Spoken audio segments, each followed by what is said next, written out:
Hello bachcho, let's read the question first. The question says that the identical spheres A, B, C each of radius r are placed touching each other on horizontal table. Where is the center of mass of system located relative to center of sphere A? So बच्चों सबसे पहले आपको समझना होगा की concept क्या use हो रहा है. सो की concept is centre of mass. Concept क्या है आपका? Centre of mass. Centre of mass क्या होता है बच्चों? एक ऐसा पॉइंट होता है जहाँ पर आपका सारा जो सिस्टम का मास है बच्चों, आप कंसंट्रेटेड मान सकते हो. तो यहाँ पर बच्चों 3 आपके स्फीयर्स दे रखे हैं, सभी का रेडियस आर है और ये हॉरिजॉन्टल टेबल पर रखे गए हैं touching each other.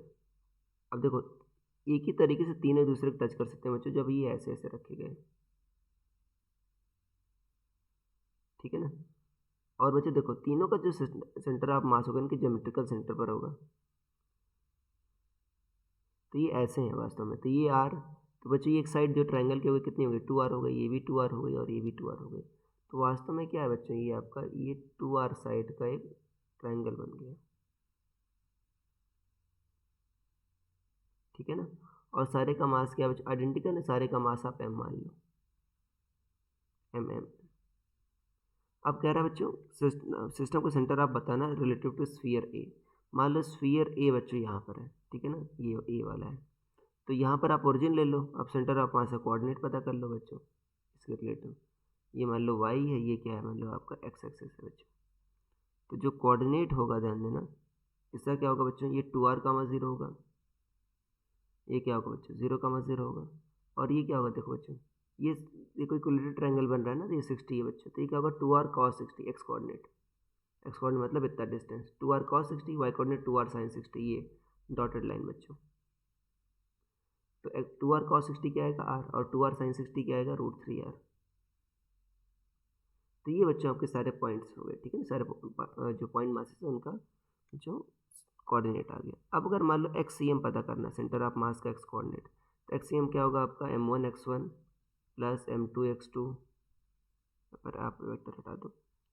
m1x1 plus m2x2 plus dot dot क्या होगा आपका?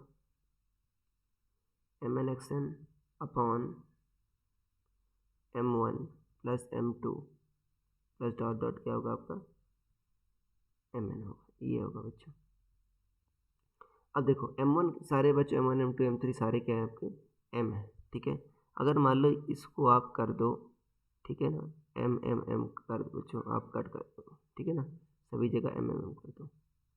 तो ऊपर क्या आ जाएगा बच्चों आपका? देखो m कॉमन ले लेना. तो क्या आ जाएगा? x1 plus x2 plus dot dot क्या आ जाएगा आपका? xn आ जाएगा. और नीचे क्या आ जाएगा बच्चों? m n टाइम्स है. तो कितना आ जाएगा? nm आ जाएगा.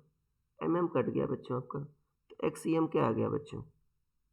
x1 plus x2 plus dot dot क्या आ गया आपका? xn आ गया. नीचे क्या आ गया आपका? n आ गया. सिमिलरली YCM भी क्या आ जाएगा बच्चों आपका? y1 प्लस ये YCM, ये XCM है बच्चों. y1 plus y2 plus dot dot क्या होगा आपका? yn डिवाइडेड बाई क्या होगा आपका? n. ये होगा. तो ये XCM आ गया, YCM आ गया. अब 3 के लिए बच्चों आप, ठीक है ना, 3 पार्टिकल्स का वैल्यू रख दो बस. तो यहाँ पर क्या आ जाएगा? देखो आपका जो आपका XCM आ जाएगा m1, देखो x1 plus x2 plus x3 divide by क्या होगा बच्चों आपका? x1 plus x2 plus x3 divide by 3. ये होगा. तो x1 क्या बच्चों? 0. x2 क्या बच्चों आपका? 2r. x3 क्या बच्चों आपका? r डिवाइड बाई क्या होगा बच्चों? 3. तो ये आता r आ गया. YCM क्या होगा बच्चों? y1 plus y2 plus y3 divide by 3. तो क्या होगा ये आपका? 0 प्लस बच्चों देखो यहाँ पर ये जो कोऑर्डिनेट है बच्चों, इसका भी आपका y कोऑर्डिनेट 0 है. सिर्फ इसका आ रहा है √3r बच्चों. 0 प्लस √3r अपॉन 3. तो कितना होगा ये आपका? r/√3. तो देखो यहाँ से बच्चों ये कहाँ पर है आपका? ओरिजिन से आपका x कोऑर्डिनेट बच्चों r आ रहा है और ये आ रहा है r/√3. ठीक है ना. ये आ रहा है बच्चों. मतलब क्या होगा यहाँ पर देखो. तो अगर आप डिस्टेंस पता करना चाहोगे तो डिस्टेंस के लिए देखो दोनों परपेंडिकुलर है ना. तो जो डिस्टेंस होगी ये तो कोऑर्डिनेट हो गया बच्चों. कोऑर्डिनेट क्या हो गया आपका? उसके रिस्पेक्ट में r/√3.